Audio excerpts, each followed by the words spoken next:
জিয়াউর রহমানের হত্যাকাণ্ড সবচেয়ে জনপ্রিয় প্রেসিডেন্টের সবচেয়ে বড় ভুল। তিনি ছিলেন বাংলাদেশের সবচেয়ে জনপ্রিয় প্রেসিডেন্ট, যিনি যুদ্ধক্ষেত্র থেকে উঠে এসে রাষ্ট্র ক্ষমতা গ্রহণ করেছিলেন। কিন্তু সেই মানুষটি একদিন নিজ ঘরে নিহত হলেন কেন? আজকের আলোচনায় আমরা জানব শহীদ প্রেসিডেন্ট জিয়াউর রহমানের হত্যাকাণ্ডের পেছনের সত্য এবং কিভাবে আওয়ামী লীগকে পুনর্বাসন করার সিদ্ধান্ত ছিল তার সবচেয়ে বড় রাজনৈতিক ভুল। প্রিয় দর্শক, আমাদের আজকের এই গুরুত্বপূর্ণ ভিডিওটি পুরোটা দেখতে আমাদের সাথেই থাকুন। আর আপনি যদি আমাদের চ্যানেলে নতুন দর্শক হন তাহলে অবশ্যই ফেস অফ কোশ্চেন চ্যানেলটি সাবস্ক্রাইব করুন, কারণ আমরা প্রতিদিন নিয়ে আসি ইতিহাস, রাজনীতি আর সময়োপযোগী বিশ্লেষণ। এখন চলুন মূল আলোচনায়। জিয়াউর রহমান যুদ্ধের মাটিতে জন্ম নেওয়া এক রাষ্ট্রনায়ক। 26 মার্চ 1971 রাতের অন্ধকারে যখন জাতি দিগ্ভ্রান্ত, তখন কাপ্তান মেজর জিয়া এক ঘোষণায় আশার আলো দেখালেন এবং বলেন, আমি মেজর জিয়া বাংলাদেশের পক্ষে স্বাধীনতার ঘোষণা করছি। মুক্তিযুদ্ধের মাঠে তিনি শুধু একজন অফিসার নন, ছিলেন সাহস আর নেতৃত্বের প্রতীক। স্বাধীনতার পর সেনাবাহিনীর ভেতরে তার প্রভাব দ্রুত বাড়তে থাকে। 1975-এর রাজনৈতিক ঝড়ঝাপটার মধ্য দিয়ে অবশেষে তিনি রাষ্ট্র ক্ষমতার নিয়ন্ত্রণ নেন। সাধারণ মানুষের ভালোবাসায় জনতার প্রেসিডেন্ট হয়ে ওঠেন। তার শাসনামলে অর্থনীতির গতি ফিরে আসে,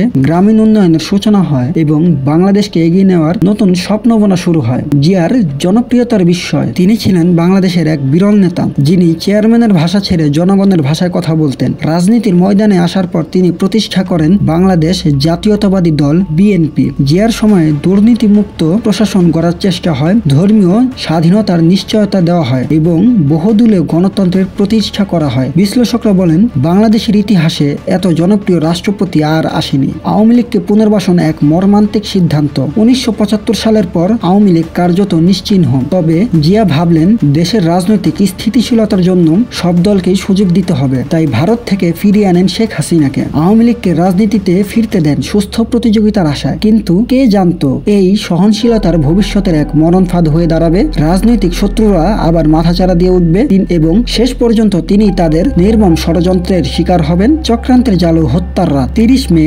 1981 চট্টগ্রাম। ভোররাতে সার্কিট হাউসের শান্ত রাত ভেঙে যায় গুলির শব্দে। কর্নেল তাহেরউদ্দিন এবং কিছু সামরিক কর্মকর্তা পরিকল্পনা করে আক্রমণ করে প্রেসিডেন্ট জিয়াকে। এই হত্যাকাণ্ডের পেছনে ছিল ভেতরের রাজনৈতিক ষড়যন্ত্র, সেনাবাহিনীর অসন্তুষ্ট অংশ, এমনকি ভারতের গোয়েন্দা সংস্থার সংশ্লিষ্টতার গুঞ্জনও উঠে আসে। সেই রাতে শহীদ হলেন বাংলাদেশের সবচেয়ে জনপ্রিয় রাষ্ট্রনায়ক। আওয়ামী লীগকে পুনর্বাসন কেন তার মারাত্মক ভুল ছিল? আওয়ামী লীগ রাজনৈতিক অঙ্গনে ফিরে আসার পর শক্তিশালী বিরোধী শক্তিতে পরিণত হয়। জিয়ার জনপ্রিয়তা তাদের জন্য সবচেয়ে বড় বাধা হয়ে দাঁড়ায়। প্রতিহিংসার রাজনীতি জন্ম নেয়। জিয়া নিজেই তাদের রাজনীতির পথের শত্রুদের তৈরি করেছিলেন, যারা তার মৃত্যুর কারণ হয়ে দাঁড়িয়েছিল। আজও অনেক বিশ্লেষক মনে করেন আওয়ামী লীগকে ফিরিয়ে দিয়ে জিয়া তার নিজের পতনের পথ রচনা করেছিলেন। জিয়ার উত্তরাধিকার, যে গল্প এখনো বেঁচে আছে। জিয়ার মৃত্যুর পর সারা দেশ জুড়ে নেমে আসে শোকের ছায়া। তার স্ত্রী বেগম খালেদা জিয়া হাতে তুলে নেন পতাকা, আরো শক্তিশালী করে গড়ে তোলেন বিএনপি। আজও বাংলাদেশের রাজনৈতিক মঞ্চে জিয়ার দর্শন ও উন্নয়ন পরিকল্পনা আলোচিত।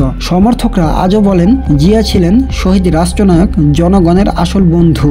উপসংহার, ইতিহাসের এক কঠিন শিক্ষা। জিয়ার জীবন আমাদের শেখায় উদারতা সর্বদা নিরাপদ নয়। রাজনৈতিক শত্রুদের সুযোগ দিলে তারা শেষ পর্যন্ত হুমকিতে পরিণত হয়। কিন্তু তিনি চেয়েছিলেন একটি স্বাধীন রাষ্ট্র ও গণতান্ত্রিক বাংলাদেশ, কিন্তু তার উদারতার জন্যই তাকে প্রাণ দিতে হলো। তারপরও আজও কোটি মানুষের হৃদয়ে অম্লান হয়ে আছে জিয়া। ইতিহাস আজও সাক্ষ্য দেয়, আওয়ামী লীগকে পুনর্বাসন করে তিনি তার রাজনৈতিক আত্মহত্যার পথ খুলে দিয়েছিলেন। শেষ কথা, প্রিয় দর্শক, এই ছিল আজকের আলোচনা শহীদ প্রেসিডেন্ট জিয়াউর রহমানকে নিয়ে। আপনাদের মতামত অবশ্যই জানাবেন কমেন্ট বক্সে এবং যুক্ত হবেন আমাদের ফেসবুক গ্রুপে।